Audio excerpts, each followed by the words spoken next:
Assalamualaikum warahmatullahi wabarakatuh. Waalaikumsalam warahmatullahi wabarakatuh. Oke, kembali lagi bersama saya Muhammad Murtado, calon guru penggerak angkatan 10 Kabupaten Klaten.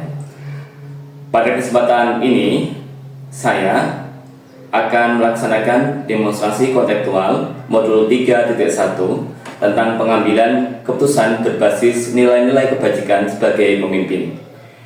Pada pagi hari ini, hari Selasa, tanggal 6 Agustus 2024, di hadapan kita sudah ada Bapak Kepala Sekolah SD 1 Paseban, Bapak Sutrisno. Selamat pagi, Bapak. Selamat pagi. Oke, kita akan memulai tentang wawancara kepada Bapak Sutrisno selaku Kepala Sekolah SD Negeri 1 Paseban, Kecamatan Bayat, Kabupaten Klaten, untuk pengambilan keputusan berbasis nilai-nilai kebajikan sebagai pemimpin. Oke. Bapak Sutrisno, bagaimana kabarnya Bapak? Alhamdulillahirrahmanirrahim, sehat selalu. Alhamdulillah Pak. Oke Pak, sebelumnya saya minta izin Bapak untuk mewawancarai Bapak selaku Kepala Sekolah SD 1 Paseban Pak. Nggih, asal Pak nggih. Nggih. Kami dari calon guru penggerak angkatan 10 mendapatkan tugas untuk mewawancarai 2-3 kepala sekolah berkaitan dengan pengambilan keputusan. Pak Sutrisno, ini kita nyata Pak Sutrisno. Ini Bapak Sutrisno ini menjadi kepala sekolah sejak tahun berapa Pak? Saya menjadi kepala sekolah mulai tahun 2020 sampai dengan saat ini. Jadi yang pertama di SD 2 Kebon, kemudian sambil tugas tambahan di SD 1 Paseban ini. Berarti kurang lebih 4 tahun ya Pak? Ya, 4 tahun. Untuk tugas sebelum menjadi kepala sekolah Pak, pernah dengar untuk pengalaman yang luar biasa di Metro Lampung ya Pak. Itu sebenarnya sudah berapa tahun Pak menjadi guru Pak? Untuk menjadi guru mulai dari tahun 1995 sampai tahun 2000 itu di Lampung, kemudian tahun 2001 sampai dengan sekarang di Kabupaten Klaten. Luar biasa, berarti kurang lebih hampir 30 tahun ya Pak ya? 30 tahun, luar biasa ini. Baiklah, dengan pengalaman beliau sebagai guru dan kepala sekolah, kita memulai untuk wawancara berkaitan dengan nilai-nilai kebajikan sebagai kepala sekolah. Begini Pak, ada beberapa pertanyaan dari saya Pak. Yang pertama, selama ini bagaimana Bapak selaku kepala sekolah mengidentifikasi kasus-kasus yang merupakan dilema atau rujukan moral, di mana keputusan tersebut ada 2 hal yang membuat Bapak itu merasa dilema etika Pak itu Pak. Ya, yang pertama terima kasih ya, terkait dengan pertanyaan Pak Murtado terkait dengan pengambilan keputusan yang dihadapkan dengan beberapa hal yang mungkin tidak mengenakan bagi kepala sekolah dan juga bagi Bapak Ibu guru. Nah, situasi saat yang dihadapkan dengan pilihan yang tidak ideal itu harus kita ambil dengan rasa kekeluargaan yang tinggi, yang pertama. Kemudian yang kedua, harus ada rasa kemanusiaan yang dikedepankan. Intinya jangan sampai ada yang merasa dirugikan terkait dengan pengambilan keputusan tersebut, karena ini terkait dengan moral dan etika kita. Luar biasa ya Pak, jadi ada rasa kemanusiaan, ada rasa keluargaan ya Pak. Untuk selanjutnya Pak, selama ini bagaimana Bapak selaku kepala sekolah menjalankan pengambilan keputusan di sekolah Bapak, terutama untuk kasus-kasus di mana ada 2 kepentingan yang sama-sama benar atau sama-sama mengandung nilai kebajikan Pak? Yang harus kita laksanakan yang pertama adalah mencari akar permasalahan. kemudian membuat daftar fakta yang relevan dengan permasalahan tersebut, kemudian mengidentifikasi pihak-pihak terkait, kemudian yang selanjutnya adalah menyimpulkan akar permasalahan itu, baru kita mengadakan tindak lanjut apa yang harus kita laksanakan.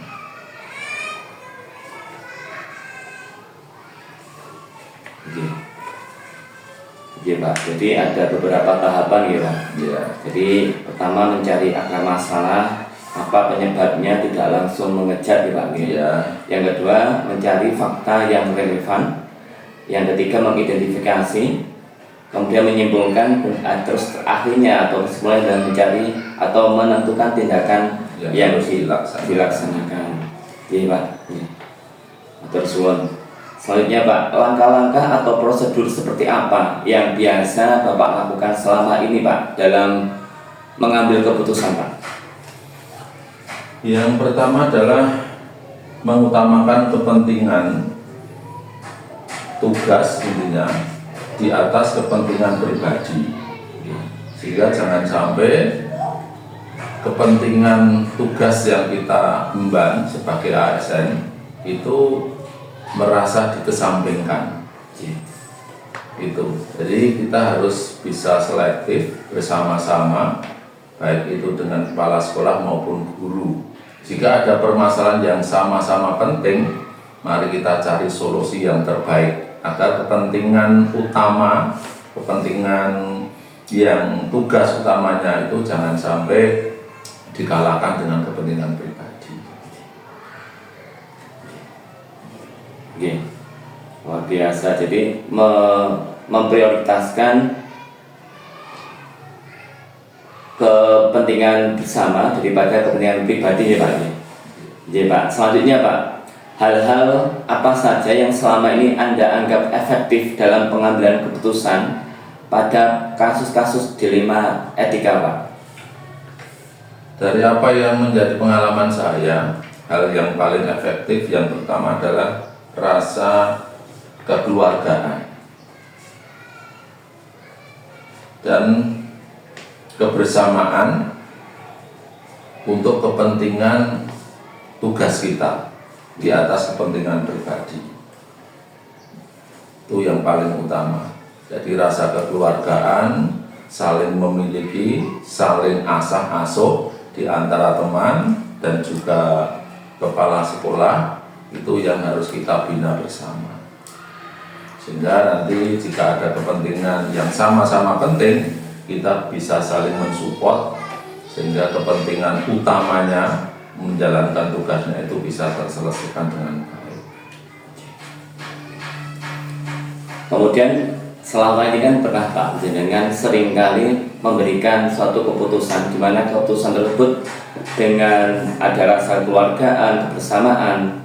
Kemudian di tengah jalan atau di proses pelaksanaan itu ada penghambat Pak atau tantangan yang mungkin Bapak ambil dalam pengambilan, dalam tantangan yang ada.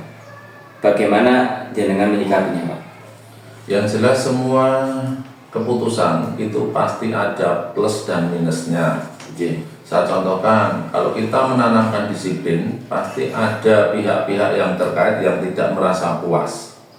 Nah, itu perlu adanya pendekatan secara persuasif ataupun menyadarkan dengan teman-teman itu bahwa tugas negara itu lebih utama dan kedisiplinan itu merupakan awal daripada keberhasilan.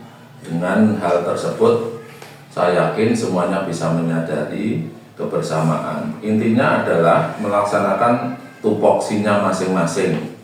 Jadi sebagai kepala sekolah memberikan contoh tauladan yang baik, dan sebagai bawahan harus bisa menjalankan sesuai dengan tugasnya masing-masing.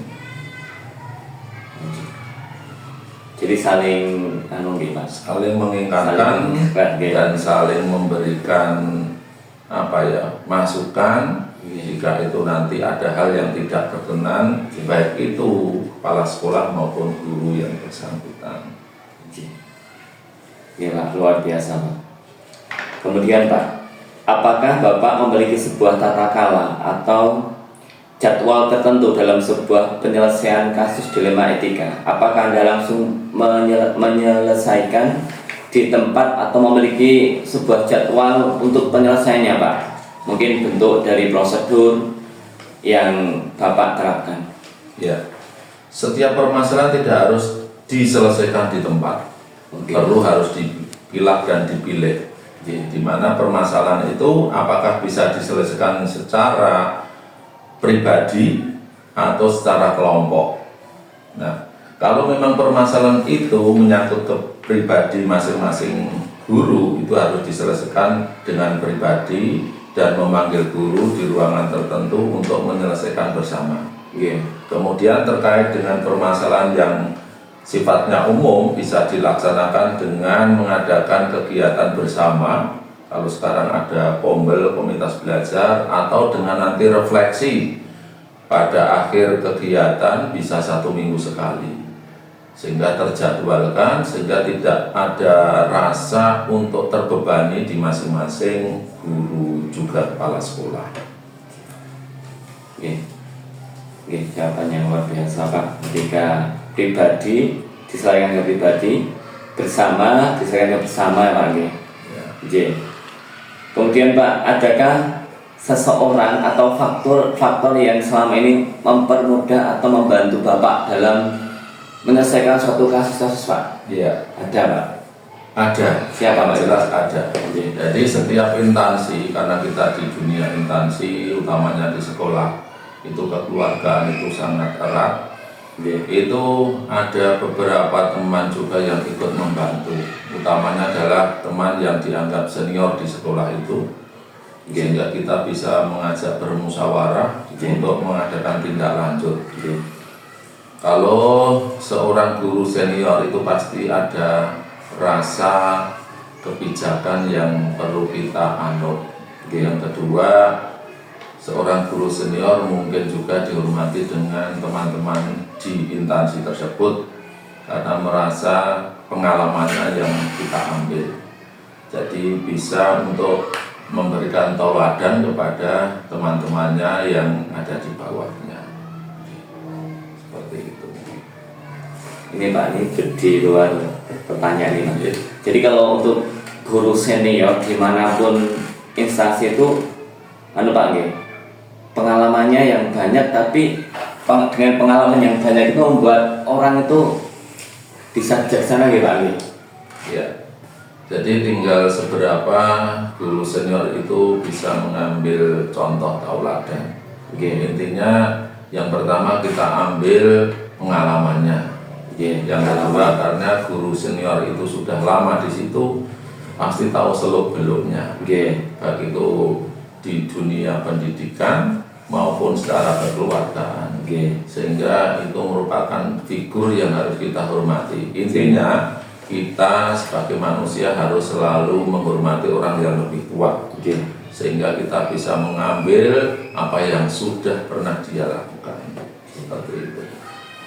Jadi kalau guru baru kan memang masih muda, secara etinya bagus, secara kondisinya bagus, tidak bisa di atasnya orang yang berpengalaman, yang senior. Berarti Pak, artinya bahwa kebijakan orang yang lebih tua itu mempunyai pengalaman yang banyak, sehingga apapun itu tetap harus kita prioritaskan, lebih kita utamakan, itu Pak. Iya. Dan jelas guru muda memang dari segi kemampuan intelektual lebih dibanding dengan guru yang sudah senior. Tetapi ada kelemahannya. Kadang seorang guru yang lebih muda itu di dalam pengambilan keputusan gerusa-gerusu, istilahnya bahasa Jawanya. Tapi kalau guru yang lebih senior, yang sudah tua, cara pengambilan kebijakan itu disertai dengan hati dan perasaan yang lebih dibanding dengan guru yang lebih muda. Pak, Pak. Ini pertanyaan terakhir Pak. Dari semua hal yang telah disampaikan, pembelajaran apa yang dapat Bapak ambil dalam mengambil keputusan, Pak? Ya, yang kita bisa ambil dalam pengambilan keputusan yang pertama adalah mencari permasalahan yang tepat. Kemudian mengidentifikasi permasalahan itu. Kemudian setelah mengidentifikasi permasalahan, mencari solusi permasalahan itu dan tindak lanjut. Intinya permasalahan itu bisa terselesaikan, jangan sampai ada pihak-pihak yang merasa dirugikan. Itu saja. Terima kasih Bapak Sutrisno. Alhamdulillah untuk demonstrasi kontekstual modul 3T1 pengambilan keputusan berbasis nilai-nilai kebajikan sebagai pemimpin sudah terlaksanakan dengan beberapa pertanyaan. Alhamdulillah saya sebagai calon guru penggerak dapat mengambil intisari dari wawancara tadi, Pak. Terima kasih Bapak Sutrisno atas waktunya. Semoga nanti kedepannya bisa menjadi pengalaman saya pribadi untuk maju ke depan. Ya, terima kasih Pak Tadwa juga. Banyak hal yang tidak berkenan, mungkin saya selaku yang dituakan mohon maaf. Mudah-mudahan selalu sharing dengan apa yang kita laksanakan ke depannya, harapan agar menjadi pengalaman bagi kita bersama. Amin. Terima kasih Pak.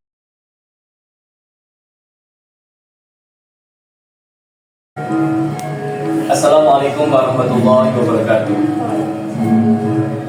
Selamat siang teman-teman. Kembali lagi bersama saya Muhammad Purtado, calon guru penggerak angkatan 10 Kabupaten Klaten. Pada hari ini, hari Selasa, tanggal 6 Agustus 2024, saya akan melaksanakan demonstrasi kontekstual modul 3.1 tentang pengambilan keputusan nilai-nilai kebajikan. Di sini sudah ada Ibu Kepala SDN 1 Kebon, Ibu Wahyu Indrastuti, MPD. Selamat siang Ibu. Selamat siang Pak Purtado. Bagaimana kabarnya Bu? Alhamdulillah sehat. Alhamdulillah. Sebelumnya saya minta izin Bu. Di sini saya diberi tugas untuk melaksanakan demonstrasi kontekstual untuk mewawancarai 2-3 kepala sekolah, dan saya memilih Ibu selaku kepala sekolah yang berprestasi di Kabupaten Klaten. Perlu diketahui bahwa Bu Wahyu pernah menjadi guru prestasi nih Bu. Alhamdulillah ada rezeki jadi guru berprestasi. Tahun berapa itu Bu? Tahun 2021. Juara wah luar biasa, kita beri tepuk ya, juara 1 Kabupaten Klaten, luar biasa. Semoga besok bisa mengulang kembali. Amin. Oke, untuk mewawancarai kepala sekolah ini, langsung saja ada beberapa pertanyaan yang akan saya tanyakan Bu. Boleh nih Bu? Boleh, dengan senang hati. Terima kasih. Oke, Ibu Wahyu Indrastuti. Ya, Ibu sejak menjadi kepala sekolah tahun berapa Ibu? Tahun baru beberapa bulan yang lalu, tahun 2023. Berdasar tanggal. Oh, 2023. Berarti belum ada setahun gitu. Belum ada 9 bulan kalau. 19 bulan. Oke.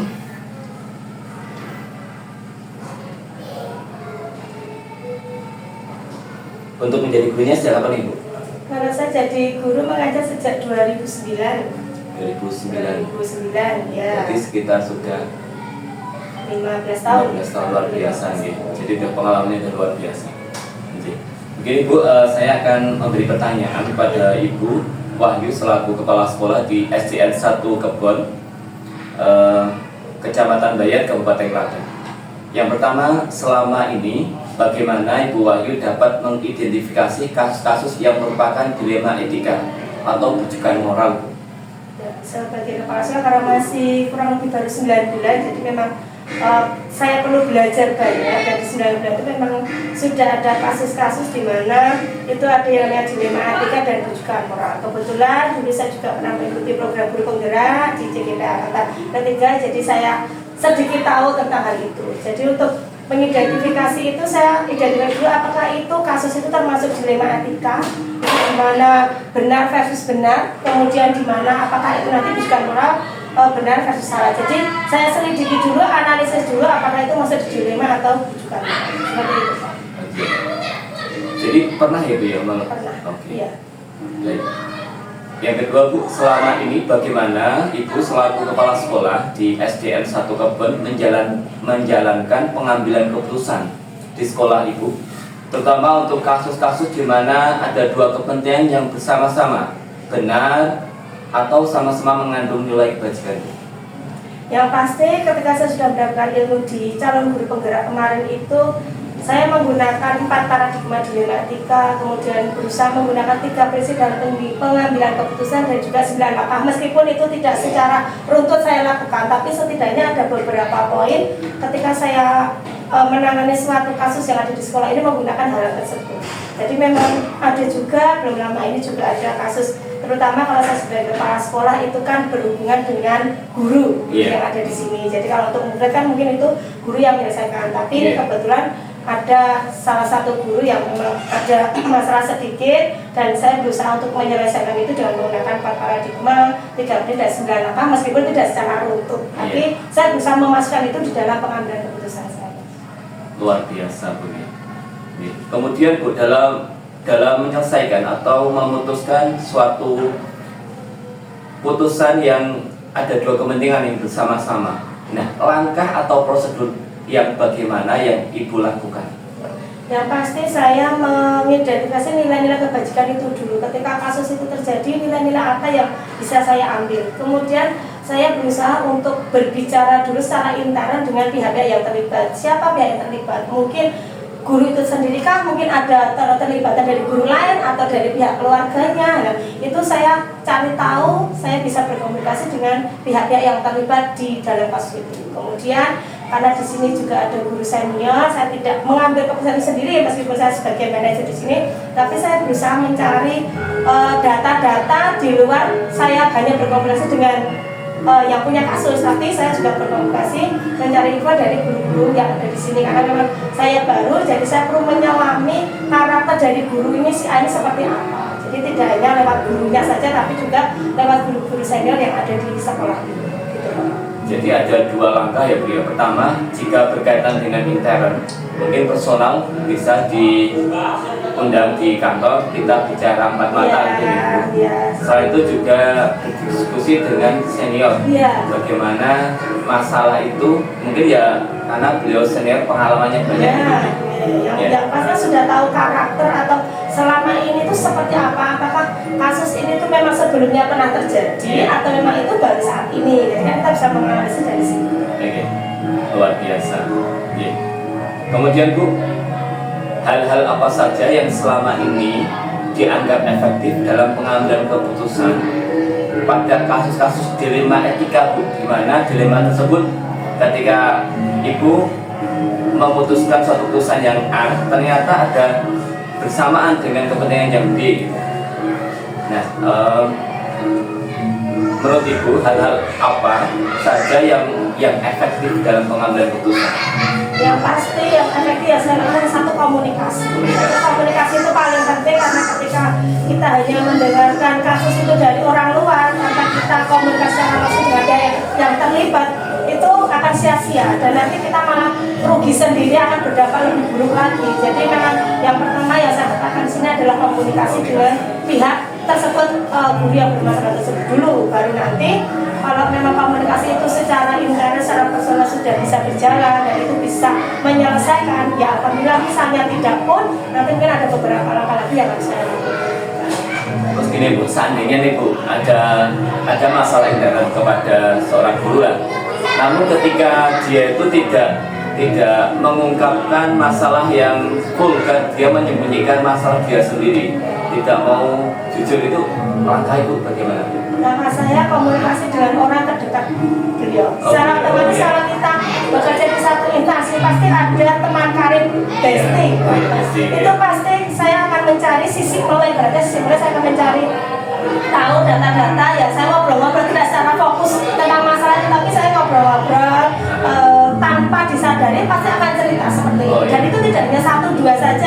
otomatis teman itu nggak bisa 1-2, mungkin ada yang benar-benar itu sangat dekat, ada yang memang hanya sebatas tahu. Iya, luar biasa gitu. Jadi bisa menggali informasi tidak pada personal tapi mestinya. Iya, bahkan sejawatnya yang dekat dari kita. Iya, luar biasa.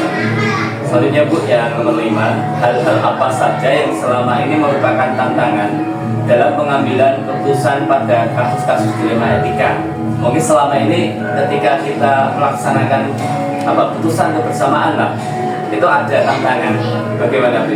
Tantangannya itu kalau konsistensi kita dan pihak yang ada masalah itu. Jadi ketika misalnya itu kesepakatan sudah kita sepakati, kita sudah keputusan, kadang itu keputusan itu hanya mungkin berlangsung beberapa saat, dan itu nanti mungkin suatu saat nanti masalahnya akan muncul lagi.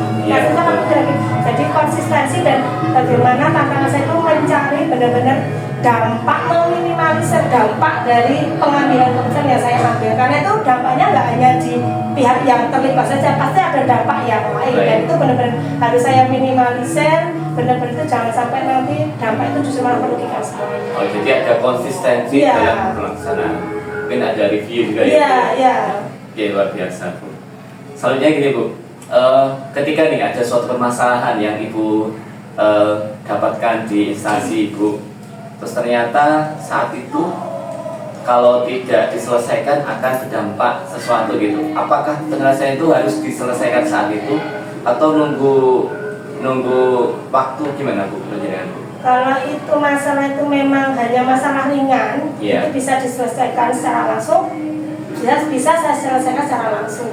Tetapi jika kasus itu berhubungan dengan beberapa pihak yang banyak, lebih dari satu mungkin, itu saya perlu menganalisis data-data dulu, nggak akan mungkin 1-2 hari saya itu selesai. Jadi mungkin beberapa waktu, saya mungkin hari ini saya cari tahu dari A, kemudian besok sama si B. Nah itu nanti suatu saat kita jadikan satu data-data itu seperti apa, sambil yang pasti di sini saya tetap menekankan komunikasi dengan guru senior yang mereka sudah banyak pengalaman untuk kasus-kasus yang ada di sekolah. Jadi Ibu memilah ya Bu ya, yang kira-kira ringan kita selesaikan saat itu.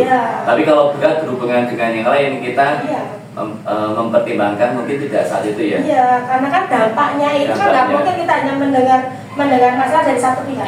Nggak bisa, tetap dari banyak kita. Jadi sesuai dengan ya Bu ya, paradigma ada jangka pendek dan jangka panjang. Dan mungkin juga dirasa keadilan dan belas kasihan itu mungkin juga yang sering kita muncul di situ. Jadi ketika kita seperti ini, kadang itu ada rasa duh kasihan, kita nggak enak hati. Luar biasa nih. Berikutnya Bu, adakah seseorang atau faktor-faktor apa yang selama ini mempermudah atau membantu Ibu dalam pengambilan keputusan Bu? Ya, terutama di instansi SD 1 Kebon. Kalau selama ini yang saya sering ajak untuk bercerita tentang keluh kesah dan masalah itu ada beberapa guru saya yang itu tadi. Jadi salah satunya guru kelas 6 dan guru kelas 5. Jadi Bu Wisudari dan Bu Pak Supri itu yang saya anggap beliau itu sepuh di sini. Saya itu bisa merangkul saya. Jadi ketika saya ada masalah itu beliaulah yang akan bukan memberi solusi harus seperti ini, tidak, tapi memberi beberapa masukan di mana nanti oh ya benar ya ternyata seperti ini. Jadi memang harus ada orang yang bersila aja ngomong di sini. Jadi kita mengambil keputusan dengan senior Bu ya. Karena senior pengalamannya. Pengalaman yang pasti bukan karena beliau senior terus harus kita turuti semua masa tidak, tapi kita perlu sharing itu tadi, perlu sharing karena saya juga baru di sini, ingin tahu lebih jauh tentang guru-guru di sini seperti apa. Jadi kan lewat mereka itu kita jadi ada data-data dan bisa mengambil keputusan, itu tadi bisa meminimalisir dampak. Luar biasa gitu. Oke, selanjutnya pertanyaan terakhir nih. Dari semua hal yang telah disampaikan, pembelajaran apa yang dapat Ibu petik dari pengalaman Ibu mengambil keputusan yang berhubungan dengan dilema etika? Pelajaran saya petik, jadi kita kami sebagai manajer di sini, janganlah mengambil keputusan itu sesaat. Jadi ketika sesuai hati nurani kita jangan, karena ketika sesuai hati nurani kita itu belum tentu itu akan berdampak positif baik di pihak yang terlibat kasus itu. Tetapi kita berpikirnya meskipun itu kita ada rasa belas kasihan, tapi kita mikirnya itu bagaimana cara kita untuk mendapatkan data, komunikasi yang bagus, dan nanti keputusan yang kita ambil itu benar-benar tidak akan merugikan siapapun. Misalnya ada kerugian itu tidak buruk sekali, jadi memang harus berhati-hati, berusaha untuk selalu bijak menanggapi semua masalah yang ada. Karena itu tadi, karena di sini saya lebih junior, usia juga masih labil juga, jadi ketika itu masalah besar, jadi memang saya harus berhati-hati dan bijak untuk mengambil suatu keputusan. Komunikasi paling penting. Oke, luar biasa ya. Jadi dari etik kesimpulan dari Ibu Wahyu Indrasuti bahwa ketika kita mengambil keputusan, kita harus berhati-hati, berkomunikasi, tidak langsung kita memutuskan suatu keputusan. Ya, luar biasa. Mungkin itu Bu yang saya tanyakan kepada Ibu. Terima kasih banyak atas waktunya. Maaf mengganggu ya Bu. Sama-sama, saya bisa mendoakan semoga sukses panjenengan bisa menyelesaikan pendidikan guru penggerak ini sampai akhir dan lulus dengan bagus. Dan saya juga mendoakan kepada Ibu Wahyu semoga selalu sukses juga untuk karirnya ke depannya, dan nanti tambah wawasan bisa menjadi kepala dinas. Ya teman-teman, terima kasih atas kesempatan, atas waktu yang telah diberikan. Semoga wawancara ini bisa bermanfaat bagi teman-teman semua. Saya calon guru penggerak angkatan 10 Kabupaten Klaten bersama Ibu Wahyu Indrasuti dari SDN 1 Kebon. Kami ucapkan terima kasih. Assalamualaikum warahmatullahi wabarakatuh. Salam guru penggerak. Salam.